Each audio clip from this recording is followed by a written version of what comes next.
ஒரு வீட்டுக்கு முன்பு நாளை பாரதிய ஜனதா கட்சியின் தொண்டன் காலையில 10 மணிக்கு வெளியே வந்து நிற்பான், தன்னுடைய தாய்க்காக சகோதரிக்காக குரல் கொடுப்பான்.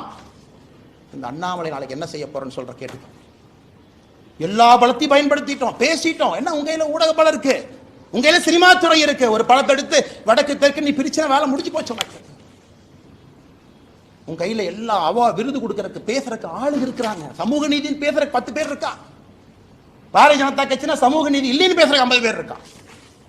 அதனால் நாளை எனக்கு நானே சாட்டை அடி கொடுக்கக்கூடிய நிகழ்வை காலை 10 மணி என்னுடைய வீட்டுக்கு வெளியே நான் நடத்தப்போம். நான் எனக்கு முருகபெருமானுக்கு சூர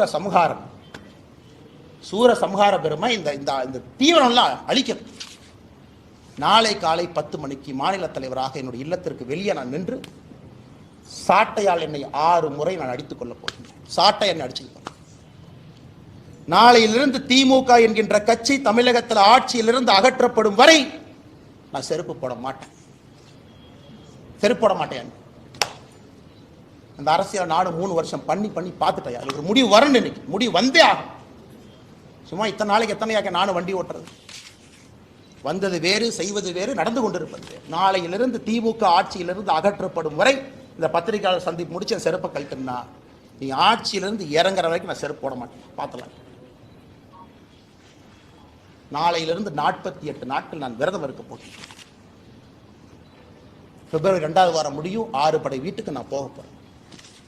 முருகபெருமான்கிட்ட முறையிட போறேன். எல்லாத்திட்டையும் முறையிட்டாச்சு. நேஷனல் கமிஷன் ஃபார் உமன் முறையிட்டாச்சு. காலகட்டத்தில் வேலையெல்லாம் உட்காந்து லெட்டர் எழுதியிருக்கேன். பாருங்க 3 பேஜ் வேலையில்.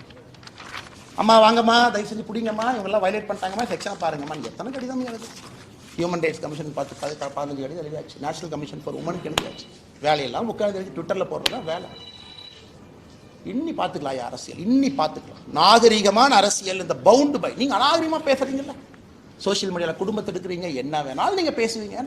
கேட்டால் அப்படியே கட்சி போறவைக்குள்ள ஒளிஞ்சுக்குவீங்க. நாளையிலிருந்து என்னுடைய அரசியலும் அப்படித்தான் இருக்கும்.